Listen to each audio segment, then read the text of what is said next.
दशकं 91 भक्ति महात्मम् श्रीकृष्णतत्त्वपादोभास नवभयदमं पत्तमित्यातदृष्टे मध्यास्त्यार्थस्य मन्ये व्यवसरिति भयं येन सर्वात्मनैव यद्दावत्वत्वर्णीता निह भजनवति आस्तिदो मोहमार्गे तावन्नप्यावृदाक्ष स्खलति नुहचित देववागीलतामन् भूमन् कायेन वासा मुखरभिमनसा त्वत्फलप्रेरितात्मा यत्कुर्वे समस्तं तदितबरदरे दय्यसा भर्यभायामि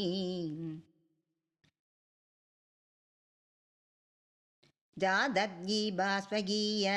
तयि निहितमन कर्मवागीन्द्रियार्थ प्राणो विश्वं पुनीदे नदु विमगमना तत्पदा विप्रवर्य पीदर्नां दिव्ययाज्ञा भवति तनुमन कल्पितञ्जत्वदीयं तेनैक्याप्यासि शीलो हृदयमिह यदा शक्तिबुद्ध्या निरुत्या माया विद्येदु तस्मै पुनरभिनदता पादिमायादिनादं त्वं तां भक्त्या महत्या सदतु मनभजे नीसबीदां विजया भक्तेरुद्भक्तिवीति तव चरणजुषा सङ्गमेनैव पुंसा आसादे पुण्यभाजा श्रियैव जगति श्रीमदां सङ्गमेन तत्सङ्गो देवभूया मम खलु सततं तन्मुगादुत्निमिषन्बे तन्माहात्म्यप्यकारै भवति सदृढा भक्तिरुतूदपापा श्रेयो मार्गेषु भक्ता अतिगबहमदि जन्मकर्माणि यो कायन् क्षेमाणि काम्यन् अभितु तदुभयद प्रत्रुदं प्रत्रुदात्मा उद्यद्दासा कदाचि गुहचितबिरुदन् वाभिगर्जन् प्रहायन् नुन्मादीव प्रहन्द्या अयि गुरुकरुणां लोकबाहै सरेयम् भूतान्येदानि भूता महमभि सकलं पक्षिमस्यान्मृगादि मध्यान्मित्राणि शत्रो अभियमिदमिद तन्मया ज्ञानमानि तद्देसेवायां हि सिद्ध्यो मम तव कृपया भक्तिदाट्यं विराग तद्दत्मस्यावबोधो विसभुवनपते यत्नभेदं विनैव नो मोक्ष्यं श्रुत्रडात्ये भवसरणि भवै तन्निलीलाचययित्वा सिन्धासाद्यै च शाली निमिषलभमिव तत्पदाप्रहम्ब इष्टानिष्टेषु दुष्ट्य व्यसनविरहितो मायकत्वावबोधात् जातोऽस्नाभिस्त्वमन्दे अतिकरिकिरदे आत्मना सञ्चरेयम् भूदेष्वेषु ददैक्य स्मृति समधिकदो नाधिकारो दिनासे तत्रेमत्वत्कमैत्री जडमधिषु कृपा दिषु भूयादिवेक्षा अर्चाया वा समर्चा कुदुकमुरुदज श्रद्धया वर्तदा मे तत्संसेवी तदाभि धृतमुबलपते भक्तलोकोत्तमत्वम् आवृत्य तत्स्वरूपा क्षितिजलमरुदा जायत्माज्ञाक्षवीन्दी जीवान् भूयिष्ठकर्मावली विवसकदे दुःखजाले क्षपन्दी पन्मायामाभिभून्मा अभिभुवनपते कल्पता त्वत्प्रसादे त्वत्पादे भक्तिरेवे यवददयि विभो सिद्धयोगी प्रबोध दुःखान्योलाघ्य सिन्धुर्बलमुदितविवेको हामचार्याद्यवार्या लब्धा तद्रूपतत्त्वं गुणचरितकथा युद्भव भक्तिभूमा मायामेनां धरिद्वा परमसुगमये तत्पदे मोदिदाहे तस्यायं पूर्वरङ्ग भवनपुरपते नाशया शेषरोगान्. தசகம் 92 கர்மமித்ர பக்தி. வேத சர்வாணி கர்மாண்ய அலபரதைஹ வர்ணிதானீதி போத்வா தானி தையப்பி தன்வே பஹி சமனுச்சர யானி நைஷ்யைக்மயீச மா போத்வேதைந்திரி நிஷ்டே குஹசிதபிமன கர்மவாசாம் பிரவர்த்தே துர்வஞ்சன் சேதவாப்தம் ததபி கலுபவ யர்ப்பயே சித்ரகாசே यस्मन्ये कर्मयोग तव भजनमय तत्र साभीष्टमूर्ति कृत्यं सत्वैकरूपा त्रिशतिहृतिमृति क्वापि वा भावयित्वा पुष्पैर्गन्धैर्निवेद्यै अपि स विरसिदै शक्तिदो भक्तिबोधै नित्यं वर्यां सवर्या विदतदैवो तत्प्रसादं भजेयं श्रीसूत्रदत्तकादि श्रवणविरहिता आसदां देदयार्हा तत्पादासान्त्ययादा द्विजकुलजनुषो हन्दसोऽसं यशान्तान् भृत्यं ते यजन्तो बहुकदिमभवि वामकना कर्ण्ययान्तो धृत्वा विद्याभिजाते किमु न विदति ते तादृशं मा कृदा मा पापोऽयं कृष्णरामे अभिलपति निजम् ऊहिदं दुच्चरित्रं निर्लेजस्यास्य वासा बहुधरकदनी यानि मे भग्निदानि प्रादो मे वन्द्यशीलो भजति किल सदा विष्णुमित्तं पुदांस्ते निन्द्यच्युच्चैरहन्दी दैविनितमदे तादृशं मा कृदा मा स्वेदच्छां कृते त्वां मुनिवरबभुषं प्रीणयन्ते तपोभि त्रेधायां सत्कृपात्मा तमरुणधनं यज्ञरूपं यजन्ते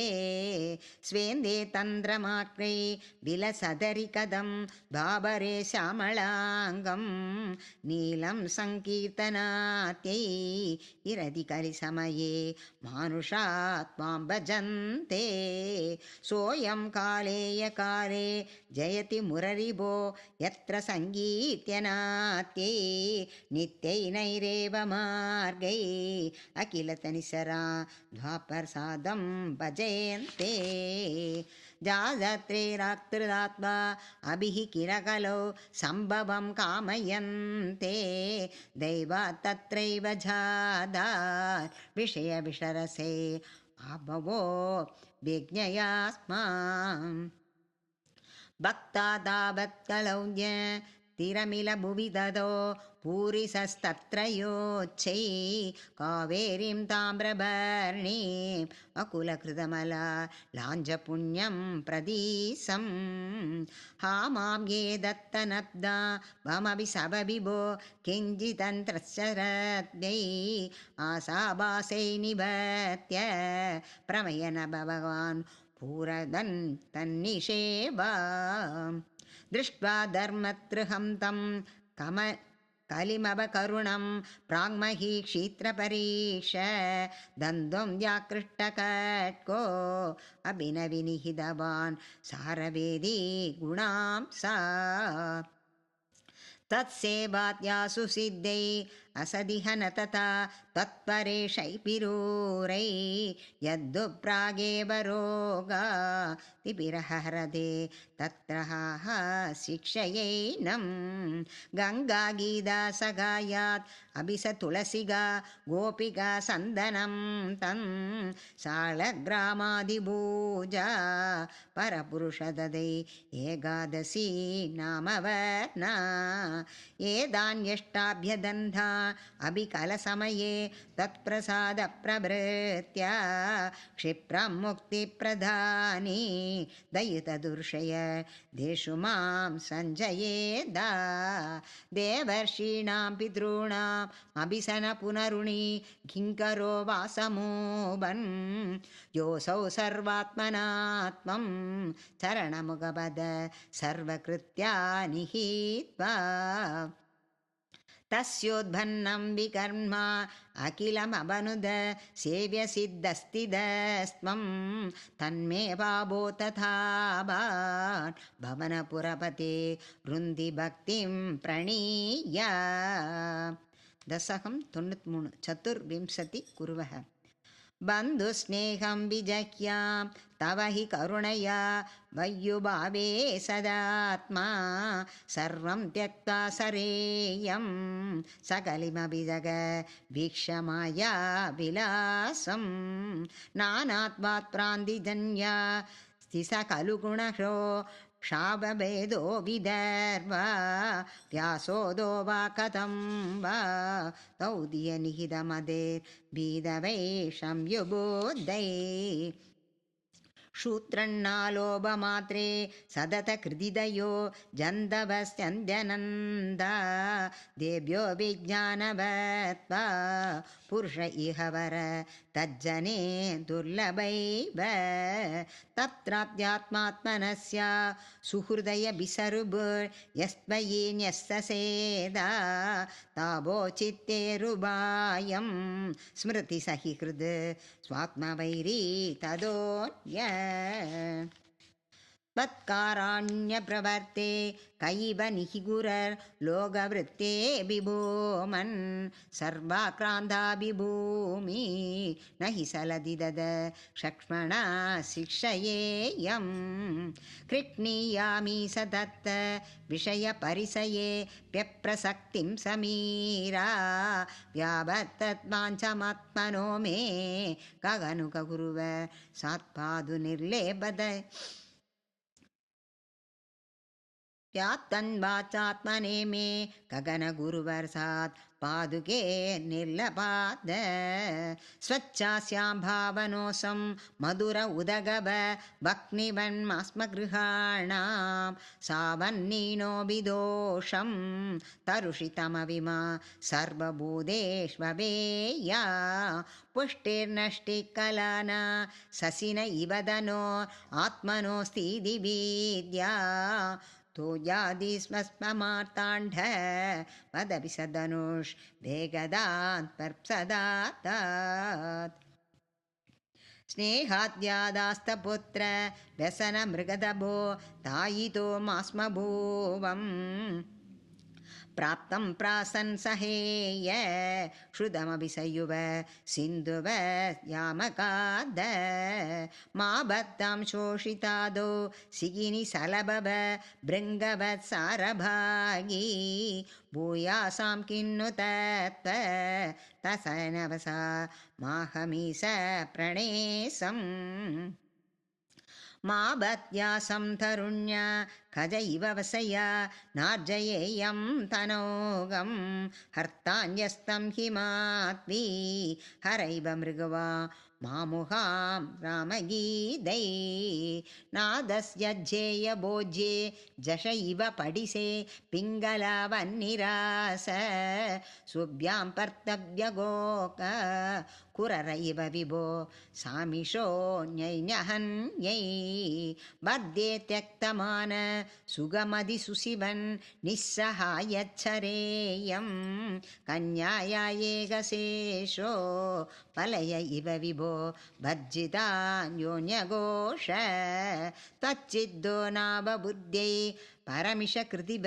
क्ष्माप्रदायानकोशं केशेष्वन्यप्रणीदे बहिरवनिविसा युन्दुमोर्मन्दिरेषु दय्येवे तत्कृतं त्वं शब इति सगति द्यूर्णपात् प्रादयीया विच्छिन्दा त्वत्तरूपं गुरुद इति दृढं शिक्षये पेसकारा विड्भस्मात्मा स देहो भवति गुरुवरो यो विवेकं विरक्तिं तद्दे सञ्चिन्त्यमानो मम दुबहुरुषा पीडितोऽयं विशेषा हि मे देहमोहं त्यज भवनपुरा दीसयत् प्रेमहेदो गेहे विद्ये कलत्र दिशुषु विविसिदा तत्तदं विस्मरन्ति सोऽयं वक्न्योच्चनो वा परमिह परदा साम्प्रदा साक्षिकर्ण तग्जिह्त्वय्याभिगर्षन् द्यवसमदयिद गोपिन दत्पदाब्जे दूर्वारो देहमाहो यदि पुनरुतन दर्हिणि शेषरोगान् हृत्वा भक्तिं त्रिणीष्टा गुरु तव पदभङ्गेरुहे पङ्कजाक्ष नूनं नाना भवान्ते समधि कदममं मुक्तिदं विप्रदेहं क्षित्रेहा हन्दमामा क्षिविवेरसे पाहि मां मारुदेश दशकं 94 तत्त्वज्ञान उत्पत्ति शुद्धा निष्कामधर्मे प्रवर गुरुगिरा तस्वरूपं परं ते शुद्धं देहीन्द्रियादि व्यपगतमखिल व्याप्तमा वेदयन्ते नानाद्वसौल्यकार्यास् तदिदु गुणजबभो सङ्गदो द्यासिदिं ते वक्नेतारुप्रभेदे शिववमहुदणा दीप्तदा शान्तदादि आचार्याख्यादरस्त्राणि समनुमिलस शिष्यरूपोदरारन् आवेदात्मासिधेन स्फुटतरपरिभो ताक्निना तह्यमाने कर्मालीवासनादा कृदुदनभुवन प्रान्तिकान्तारभूरे ताप्याभावेन विद्या सिकिन सविरदे त्वन्मयी कल्ववस्था एवं तत्प्राप्तिधोन्यो न हि खलु निगल क्लेशहानिरुभायो नैगान्तात्यन्तिकास्ते कृषिवद कदतुराट् षड्गुणात् कर्मयोगा दुर्वैकल्यैरकल्या अभिनिगमवदा तत्फलान्यप्यवाप्ता मद्दा स्वां विस्मरन्द प्रसजति बदने यान्ययन्दान् विषादा पल्लोगादन्यलोग क्वनुभयरहितो यत्पराप्तप्ययान्दे तत्पीदत्यत्यलोके पिनसुगवसति पद्मभो पद्मनाभ एवं भावे धर्मदा जितबहुदमसा काकदा नागराणां तन्मे त्वं सिन्ध्यबन्धं वरदकृपणबन्धो कृपा पूरि सिन्धो यादात्यै मन्मयस्वै वहि मम निविभो वस्तुदो बन्धमोक्षो मायाविद्यानुभव्या तवदु विरचितो स्वप्नबोधो भमोदौ भक्ते जीवद्विमुक्तं कदवदि सबिता तावदी तावदेगो पुङ्क्ते देहत्रुमस्तो विषयफलरसान् नाभरो निर्व्यदात्मा जीवन्मुक्तत्वमेव विधिमिधि वससा किं बलं दूरदूरे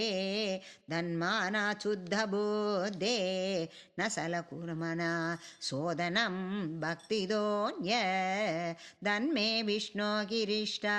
त्वयि कृत सकल प्रापणं भक्तिभारं येन स्यामंक्षु किञ्चि गुरुवसनमिल तत्र बोधे स्वदात्मा शब्दब्रह्मण्यभिः प्रयतु मनसस त्वां न जानन्ति केसि कष्टं मन्दश्रमास्ते शिरतरमिहिगां पिप्रदे निष्प्रसूदिं यस्यां विश्वाभिराम सकलमलहर दिव्यलीलावतारा सच्चिन्सान्त्रं स्वरूपं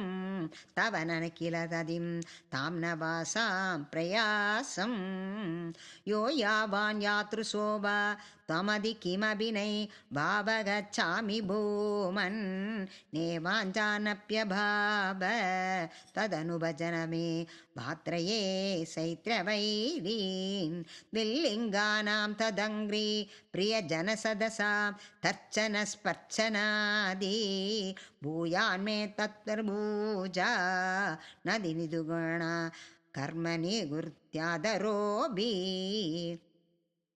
यत्यल्यभ्येत तत्त्व तव समुपहृतं देवदासोऽस्मि देहं त्वत्केहोन्मजाज्ञा भवतु मम मुहुर्कर्म निर्मायमेव सूर्याग्निब्राह्ममाणात्मा दिशु लसदि सदुर्बाहुमाराधये त्वा तत्प्रेरामातृवरूपो मम सततमभि क्षन्ददां भक्तियोग ऐक्यं देदान हेमा प्रदनियमवद साङ्ख्ययोगैर्दरूपा त्वत्सङ्गेनैव गोप्या किल सुकृतितमा प्राभुरानन्दिसान्त्रं भक्तेष्वन्येषु भूय स्वभिबहुमनुषो भक्तिमेव त्वमासा तन्मे तद्भक्तिमेव त्रिडय हरकदा कृष्णवादालये स दशकं 95 ध्यान योगम् आदो हैरण्यगर्भे तनमविकलभ जीवात्मिकामास्ति दत्वं जीवत्वं प्राप्य माया गुणगणगचितो वर्धसे विश्वयोने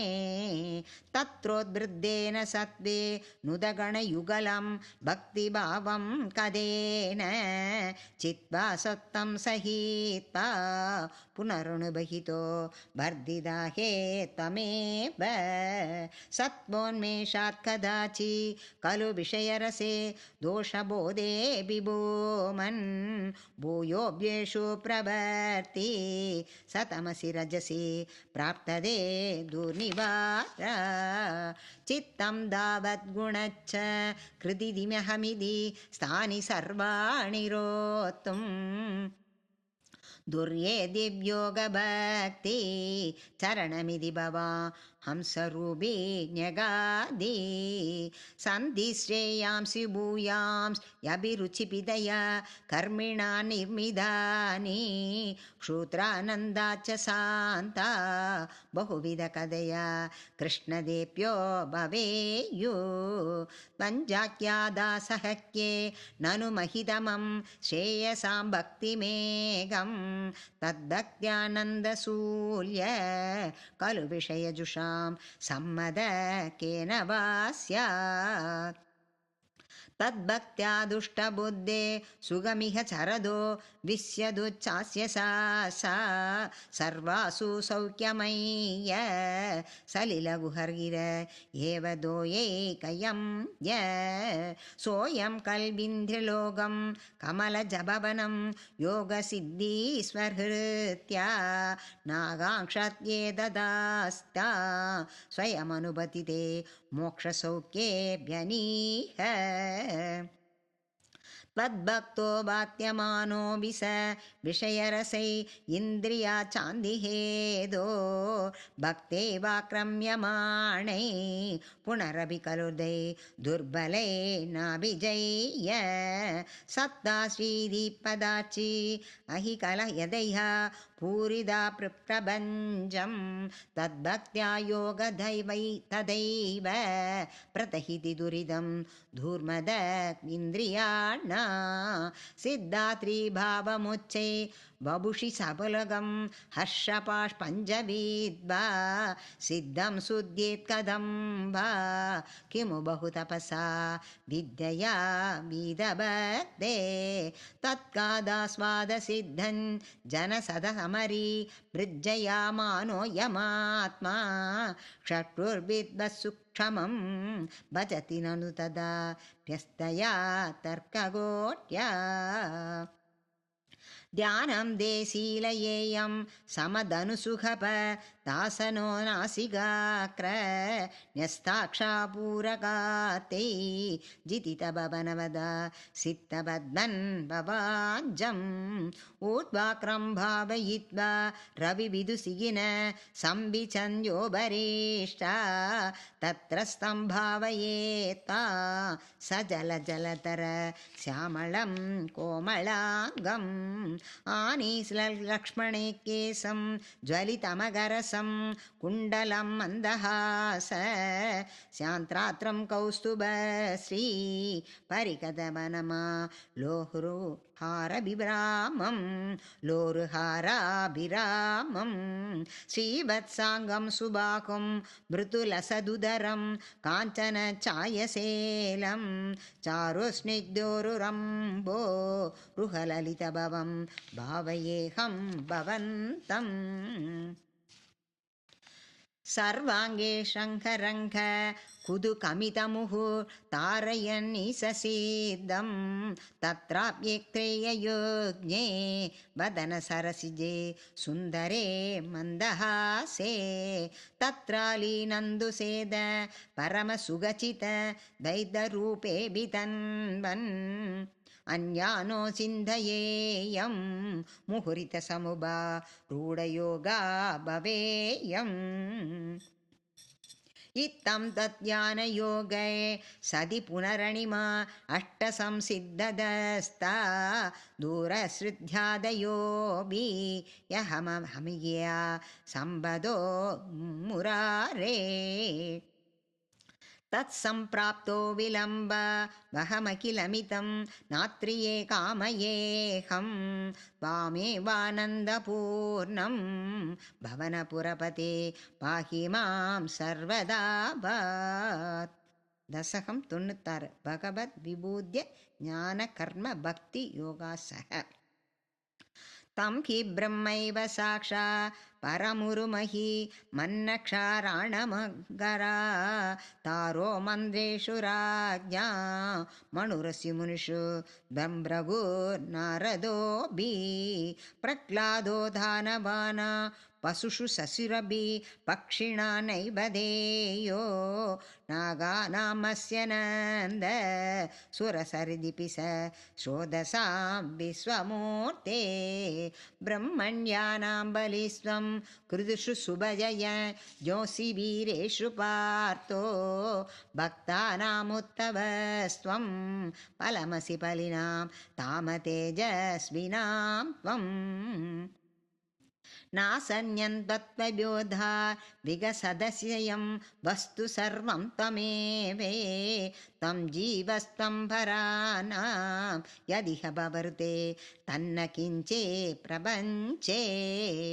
धर्मं वर्णाश्रमाणा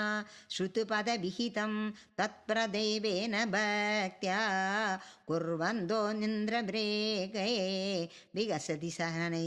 सन्ध्यजन्तो लभन्ते सद्दास्फुरित् प्रियात्मा अखिलफलदा देशभिन्नेष्वभिन्नं निर्मूलं विश्वमूलं परममहमिति तत्विबोधं विचुद्धं ज्ञानं कर्मामि भक्ति तिरदयमहिभव प्राभगं तत्र धावन् निर्विण्णानामशेषे विषयैः भवे ज्ञानयोगेतिकार सक्तानां कर्मयोग वैहि विनिहितो येदुनात्यन्दसक्ता ज्ञाभ्यत्यन्दं विरक्ता वै चतुर्थरसा भक्तियोगो ह्यमीशा ज्ञानं तद्भक्तधाम वा लघुसुकृदवसा मध्यलोके लभन्ते तस्मात् तत्रैव जन्म स्पृहयति भगवन् नागको नारको वा आविष्टं मां तु दैव भवजलनिधिभो धायिते मध्यदेहे तं धृत्वा कर्णधारं कुरु मनुगुणवा तायिद तारयेदा अव्यक्तं मार्गयन् श्रुतिभिरभिनयै केवलज्ञानलुप्ता क्लिश्यन्ते दिविशक्ति बहुधरजनुषा अन्ध एवाप्नुवन्ति दूरस्थः कर्मयोगो विस परमबले नन्वयं भक्तियोग त्वामूलादेव हृत्य त्वरितमयि भव प्रापको वर्तदा मे ज्ञानायैवादियत्नं मुनिरभवतदे ब्रह्मतत्त्वं तु शृण्वन् काढं त्वत्पादभक्ति चरणमैद तस्य मुक्तिकराग्रे तद्ध्याने विहदुल्या पुनरसुगरदया सिन्धसांसल्यहेदो अभ्यासादासु सख्यं तदभिवसैदं तत्कृपा चारुदाप्या निर्विण्ण कर्म मार्गे खलु विषमदमे त्वत्कदादौ चकाडं जात्रस्रो भीमकामा अयि भुवनपते नैव शक्नो विहेदुं तद्भूयो निश्चयेन द्वयि निहितमना दोषपुत्या भजं स्तान् पुष्णीयां भक्तिमेव द्वयि हृदयगदे मंक्षुनक्ष्यन्ति संगा कच्चित् क्लेशार्जितात् क्षयविमलमदि नुत्यमानो जनौगै प्रागेवं प्राह विप्रो न कुलु मम जना कालकर्म ग्रहावा सेदो मे दुःखहेदो तदिह गुणगणं भावय सर्वकारी युक्त्वा सन्दोकदस्वा मम स गुरुविभो तातृसिं सिद्धशान्ति ऐलप्रागुवरिसं प्रतयदि विवसमान सेवमान शिरं तां काडं निर्विद्य भूयो युवति सुगमिदं क्षूत्रमे वेदिकायन् तद्भक्तिं प्राप्य पूर्ण सुगतरमसर त्वद्वदुत्ससङ्गं भक्तोदंसं क्रियामा भुवनपरपते हन्दमे रुन्दिरोगान् दशकं 97 उत्तम भक्ति प्रार्थना मार्गण्डेय कदाशः त्रैगुण्यत्पिन्नरूपं भवति हि भुवने हीनमद्योतमं य ज्ञानं श्रद्धा सकर्ता वसदर्भिसुगं कर्मसाहारभेदा त्वक्षेत्रवन्निषेवादि दुयदि स पुनः तत्करं तत्तु सर्वं प्राहुर्नैपुण्यनिष्ठं तदनुभजनतो मोक्षसिद्धो भवेयं दय्येवेनस्तसिद्ध सुगमयि विरचन् सर्वश्रेष्ठात्मदर्थं तद्भक्तैः सेव्यमाना अभिसरदि सरा नाश्रयन् पुण्यदेशा तस्यो विप्रमृगाग्निष्वभिस सममदे मुच्यमानावमा स्पर्धासूयादिदोष सततमखिल भू देषु सम्भूजयेत्वा तद्भावो यावदेषु स्फुरति न विचतं तावदेवं ह्युपास्तिम् कुर्वन्नैकात्मबोधे जडितविगसिति त्वन्मयो हंसरेयं तद्धर्मस्यास्य धाव किमपि न भगवन् प्रस्तुतस्तस्प्रणास्य तस्मात् सर्वात्मनैव प्रदिश मम विभो भक्तिमार्गं मनोज्ञं तञ्जैनं भक्तियोगं दृढयितुमयि मे सात्र्यमारोग्यमायो दिष्ट्या तत्राभिसेव्यं तव चरणमहो भेषजाये वदुक्तं मार्गण्डेयो हि पूर्वं कणकनिगितद ताबदस्तात्र्यच्छै सेवित्वा वत्सरं त्वां तव पडनिवहे त्रावयामासमृत्यम् मार्गण्डेय चिरायु सगलु पुनरभि तत्पर पुष्पपत्रा धीरे निन्ये तपस्यन् अतुलसुगरधि षड्वमन्वन्तराणि देवेन्द्र सप्तदंसं सुरयुवधिमरन् मन्मदैर्मोकीष्यन् योगक्ष्मां नृत्यमाणै नदु पुनरसग ध्वजनं निर्जयेत्क प्रीत्या नारायणगस्य त्वमदनरसः प्राप्तवानस्य पार्श्वं दुष्ट्यो दुष्टोयमान सदुविविधवरै लोभितो नानुमेने दृष्टं मायाद्वदीयां किलु पुनरवृणो भक्तितृप्तान्तरात्मा मायादुकानपिञ्जै तदभिमृगयते नूनमाचर्यहेदो यादेद्वय्या सुबाधा कुलजलदकल तोयपूर्णादिकूर्ण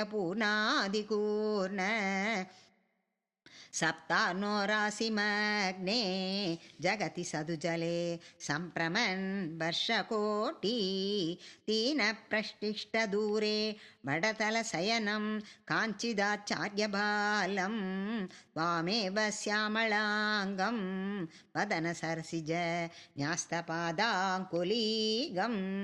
दृष्ट्वा त्वां हृष्टरोमो त्रिविधमुपगध सृष्टपुष्कामो मुनीन्द्र श्वासेनान्दृष्टभीष्ट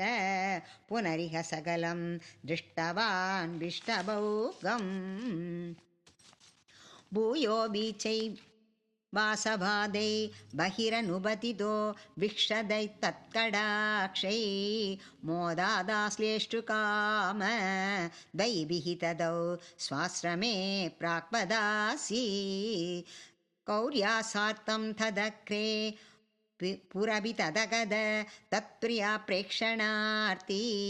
सिद्धानेवास्य तत्त्वा स्वयमयमजरा मृत्यतादीक्नुकदो भू एवं स सेवयैव स्मररि पुरिभिस प्रीयते येन तस्मा मूर्तिद्यात्मकस्त्वं ननु सकलनियन् तेदसु व्यक्तमासि तर्यंसेऽस्मिन् त्यक्तलोके विधिहरिपुरभिन् मन्दिरान्यून्ममूर्त्वं देप्यो भूयत्पमं तु माया विकृतविरहितो पादिवैकुण्ठलोक तत्र त्वं कारणम्ब यभि पशुकुले शुद्धसत्त्वैकरूपी सज्जिद्ब्रह्मात्मयात्मा भवनपुरपते पाहि मां सर्वरोगात् दशकं 98 निष्कल ब्रह्म उपासनम् यस्मिन्नेत्वि विभातं यद इदमभव येन सेदं ययेद योऽस्मादुत्तीर्णरूप खलु सकलमिदं भासितं यस्य पासा यो वासां दूरदूरे पुनरपि मनसा यस्य देवा मुनीन्द्रा नो वेद्युत्तत्त्वरूपं किमु पुनरपरे कृष्ण तस्मै नमस्ते जन्मादो कर्मनाभा स्फुटमिह गुणदो षादिकं वानयस्मिन् लोकान्मोदेययेय स्वयमनुभजते तानि मायानुसारी पिर्दशक्तिरूपोऽभिस बहुधररो रूपो बभात्यभूतात्मा पिप्रन्सक्तिरूपो विस बहुधर रूपो वा वात्यभूदात्मा तस्मै कैवल्यधाम्ने परसरिभरि पूर्णाय विष्णो नमस्ते नोदिर्यज्ञद्यमद्यन् न ससुरसमसुरं न स्त्रियं नो भुमांसं न त्रवं कर्मजादि गुणमपि सदस भाभिभीते रुमायु शिष्टं यः सान्दिषेदे सदि निगमसदे लक्षणावृद्धितस्त कृष्णेणे वेद्यमानं परमसुगमयं पादि तस्मै नमस्ते मायायां बिम्बिदस्व सृजति महदहङ्कारतं मात्रभेदै बोधग्रामेन्द्रियात्यै अभिसकलजग स्वप्नसङ्कल्पकल्पं भूय संवृत्य सर्वं कमट इव पदान् आत्मना कालशक्त्या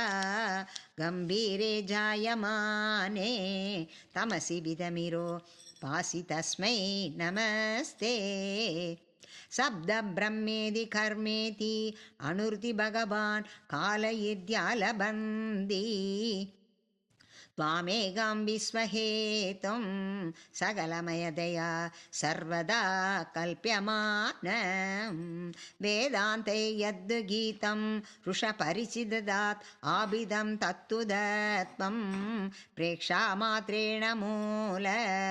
प्रकृतिविधिकृते कृष्ण तस्मै नमस्ते तेवनासाध्यापनासा खलु सदस वेननेवाचरूपा तद्देया सा विभद्या गुणवपणिमिदिवत् विद्वरूपै बभासं विद्यात्वं सैव यादा श्रुतिवसनलवै यत्कृपास्यन्धलाभे संसाराण्यस्य यस्य तृडनभर्सुदा मेदि तस्मै नमस्ते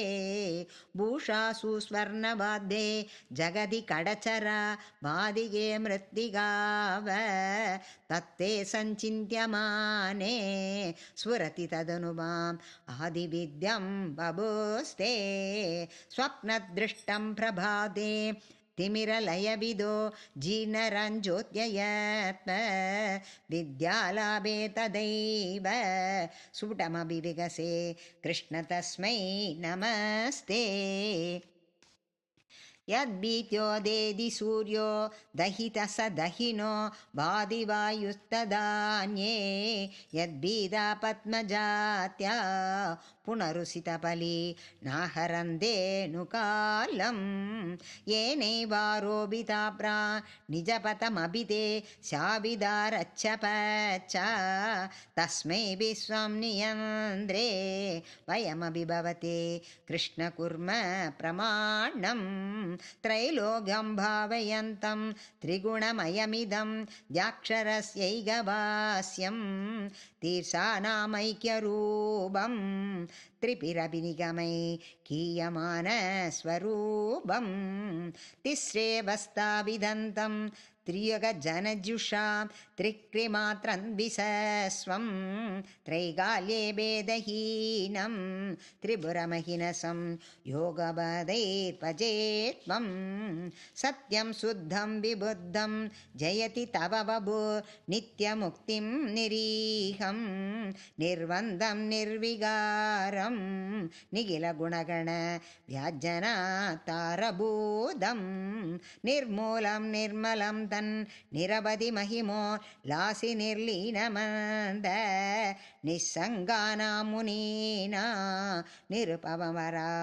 अन्धशान्तं प्रहासं दूर्वारं वासचारं त्रिसपरिमिल षष्टिपर्वाभिवीदं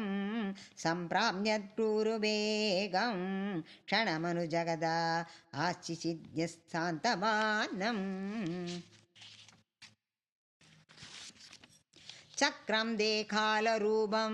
व्यदयदु नदुनुं माम्बवत्वैद कावलम्बं विष्णो कारुण्यसिन्धो भवनपुरपते पाहि मां सर्वयोगात् தசகம் 99 வேதஸ்துதி. விஷ்ணோ வீர்யாணி கோபா கதயுது தரணே கச்சரேணோன்மிமீதே ஸ்வையங்காத்ரிபேண த்ரிஜகதமபிதம் மோததே பூனசேத்வே யோசோ விஸ்வானி தத்தே பிரியமிக பரமம் தாமதஸ்யாபியாயம் தத்பக்தா யத்ர மாத்யன் தியமிருதுருசமன் தஸ்ய சத்ரை பிரவாஹ ஆத்யாயா சேஷகத்ரே பிருதிநிவசமான் மீனபாத்ரே விபோதே பக்தாத்மா விஷ்ணவேய பிரதிசதி விஹிரா தீனி யஜ்ஞந்தனாதோ கிருஷ்ணாத்யம் ஜன்மயோ வா மஹதிவ மஹதோ வர்ண்யதே சோயமேவ பிரீதः பூர்ணோ யசோபி த்ரிவிதமபிசரே प्राप्यमन्ये पदं ते ये सोत्राक्मवीन्द्र सितमिह खलु यदा सेदयत्वेपदैव व्यक्तं वेदस्य सारं प्रणुवद जननो पार्थलीला कदापि ज्ञानन्दसास्य नामान् यकिल सुगकरा नीति सङ्गीतयत्वं हे विष्णो कीर्त्यनार्थे तव खलु महद तत्त्वबोधं भजेयं विष्णो कर्माणि संभयत मनसि सदा यैष धर्मानपत्ना यानीन्द्र यैष भृत्य प्रियसग इव स व्याधनो क्षेमकारी ईशान्दे योगसिद्ध परपदनिमसं यस्य सम्यक् प्रकाशं विप्रेन्द्रजागरूक कृतबहुनुदयो यस्य निर्भासयन्ते नो जाते जायमानो बिससमधिगद त्वन्महिं नो बसाना देवश्रेयांसि विद्वा प्रतिमुहरपिते नाससंसासि विषण्णो तं तां संधौमि नाना वितनुदि वसनै अत्यलोकत्रयाभि ऊत्वं विप्राजमाने विरचितवसिदं तत्र वैकुण्ठलोक आभसृष्ट्यादिजन्या प्रथममयि विभो गर्भदेशस्तत्त्वा यद्यद्येरजीव जलशयनहरे सङ्गदा ऐक्यमापन् तस्याजस्य प्रबोधे विनिहितमभव पद्ममेघं हिनाभो दिग्भद्रं यत्किलाहु कनकतरणिभृ कर्णिकं लोकरूपम् हे लोगा विष्णुरदेते भुवनमनजय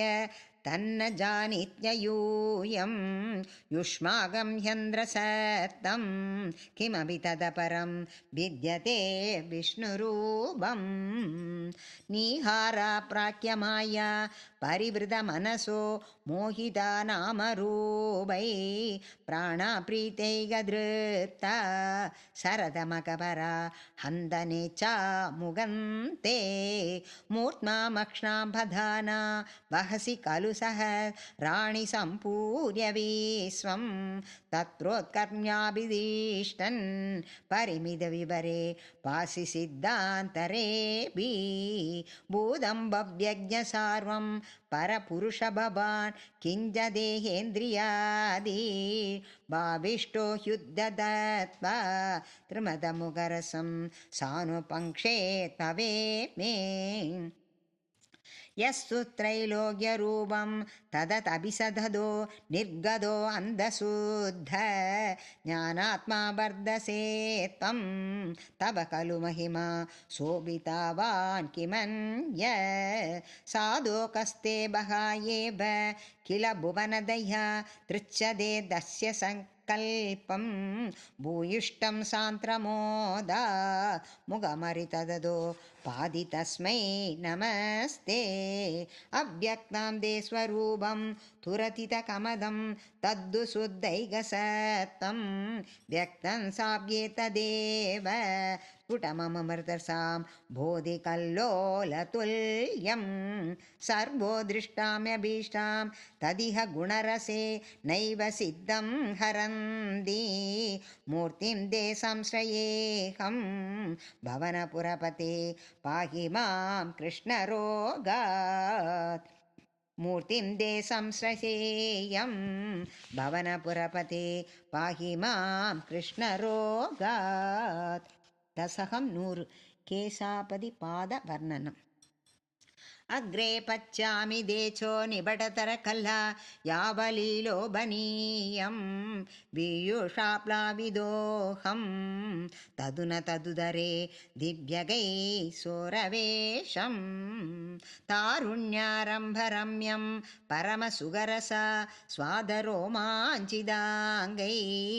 आवीदं नादरात्यै विलसदुबर्ष सुन्दरी मण्डलै च नीलाभं कुञ्जिदाक्रं कनममलधरं संयदचारुभङ्ग्या रत्नोदं साभिरामं बलयुधमुदय चन्द्रगै पिञ्जजालै मन्दारास्रग्नवीदं दुबरगुरुपरि पारमालोकयेऽहं स्निग्धस्मेद्धोत्रभं पुण्ड्र अभिससुललितां पालपालेन्दुवीतिम् हृत्यं पूर्णानकम्भार्णव मृतलहरी सञ्जलप्रूरुवासै आनीलस्निग्धपश्मावली परिलिसतं नेत्रयुग्मं विबोधे चान्त्रच्छायां विशाला ऋणुकमलदला कारमामुक्तधारं कारुण्यालोकलीला शिशिरितभुवनं क्षिप्यदा मय्यनादे उद्दोङ्गोलासिनासं हरिमणिमुगर प्रोरलस्कण्डपाली व्यालोलत्कर्णपासा चितमकरमणि कुण्डलत्मन्वदीप्रम् उन्मीलतन्दभङ्क्ति स्फुरधरधरुण छायबिम्बादरान्द प्रीतिप्रस्यन्ति मन्द मिदिमधुरधरं वक्त्रमोत्पासदा मे बाहुद्वन्द्वेन रत्नो ज्वलवलयभृदा शोणपाणी प्रवालै नोबातां वेणुनाली प्रसृतमयुगुम् अङ्गुली सङ्गसारा कृत्वा भक्तारविन्दे सुमदरविगस रागमुद्भाव्यमानै शब्दब्रह्मारुदै स्वं शिशिरितभुवनै सिञ्जिमे कर्णवीदी उज्जर्भत्कौस्तुभश्री तदिपरुणितं कोमलं कण्डदेशं वक्षश्रीवत्सरं यं तरदलरसमो दीप्रहारप्रदानं नानावर्णप्रसूना बलिकिसलयने वन्यमालां विलोल लोलम्बां लम्बमाना मुरसि तव तदा भावये रत्नमाला अङ्गे पञ्चाङ्गसारे अतिशयविगस रौरभाकृष्टलोकं लीनानेकत्रिलोकी विदधतिमभिकृशां पिप्रदं मध्यवल्ली चक्रच्चमन्यस्तबज्जो ज्वलकननिबधं पीतशैलं तदानं ध्यायो मोदीप्तरश्मि स्फुटमणिरसना किङ्गिणी मण्डितं त्वा ऊरु चारु तवोरु कनमशृणुरुसौ सिद्धसौरौ रमाया विश्वक्षेपाम्बिसंज्ञ त्रिवमणिसमुभा पीतशैला वृदाङ्गौ आनम्राणां पुरस्ता नयनधृतसम तार्तपाली समोत्क चायं चानुत्वयञ्ज क्रमपृदलमनोञ्चि चचङ्गे निषेवे मञ्जीरं मञ्जुनादे रिवपदभजनं श्रेययिद्यालबन्धं पादक्रं प्रान्तिमज्ज प्रणतजनमनो मन्दरतो मकूर्मम् उद्दुङ्गात्तम्रराजान् नगरहिमकर ज्योतिष्णान् साश्रिदाना सन्दापत्वान्दहन्द्री तदुमनुकलये मङ्गुला मङ्गुलीनं योगीन्द्राणां तदङ्गेश बदिगसुमदरं मुक्तिबाजां निवासो भक्तानां कामवर्ष त्युदरुकिसलयं नाददे पादमूलं नित्यं सिद्धस्तिदं मे भवनपुरपदे कृष्णकारुण्यसिन्धो हृत्वा निशेषताभा प्रदिशतु परमानन्द सन्दोहलक्ष्मी नित्यं सिद्धस्तिदत्मे भवनपुरपते कृष्णकारुण्यसिन्धो हृत्वा निशेषताभा प्रदिशतु परमानन्द सन्दोहलक्ष्मी अज्ञात्वद्ये महत्त्वां यदिह निगदितं विश्वनाथ क्षमेदा श्रोत्रञ्जस्तैः तरमधिकतुरं तत्प्रसादाय भूया वेदा नारायणीशं श्रीदुषु स जनुषा स्तुत्यदा वर्णनेन श्रीदं लीलावदारै ऋतमिह गुरुताम् आयुरारोग्यसौख्यं स्फीतं लीलावदारै ऋतमिह गुरुताम् आयुरारोग्यसौख्यं नारायणीय आरती जय जगदीश हरे कृष्ण जय जगदीश हरे जय गुरु मारुद मंदिरनाद जय गुरु मारुद मंदिरनाद जय जगदीश हरे कृष्ण जय जगदीश हरे किङ्किणी पद कमल कृष्ण कंकण करयुगळ कुङ्कुम पंगिलवक्षस्थलवर कुङ्कुम पंगिलवक्षस्थलवर कुवलयदळ नीला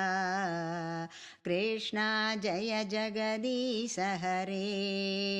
तदिनवनिदहर कृष्ण तृणचित्तहर दयायुपालल दामोदर हरे दययः बालय दामोदर हर तुलसीदामदर कृष्ण जय जगदीश हरे गोवर्धनधरणा कृष्ण गोपीजनरमणा कोमल पल्लव सुंदर चरण कोमल पल्लव सुंदर चरण गोकिल मधुवसना कृष्ण जय जगदीश हरे नंदकुमार हरे कृष्ण नारद गीत गुणा नारायण वर भट्टद्रीकृत नारायण वर भट्टद्रीकृत सुदिवर सुबबलदा कृष्ण जय जगदीश हरे बूंदान भक्त प्रिया कृष्ण बृंदावन रसिगा प्रेमिग भावुग मंडल भूजित प्रेमिग भावुग मंडल भूजित पाद सरोज युगा कृष्ण जय जगदीश हरे जय जगदीश हरे कृष्ण जय जगदीश हरे जय गुरु मारुद मंदिरनाद जय गुरु मारुद मंदिरनाद जय जगदीश हरे कृष्ण जय जगदीश हरे कृष्णाय वासुदेवाय देवकीनन्दनाय च नन्दगोपकुमाराय गोविन्दाय नमो नमः वसुदेवसुदं देवं कं च चाणूरमर्दनं देवकी परमानन्दं कृष्णं वन्दे जगद्गुरुं मङ्गलं यादवेन्द्राय महनीयगुणाब्धये वसुदेवधनुज्जाय वासुदेवाय मङ्गलं सर्वं श्रीकृष्णार्पणमस्तु।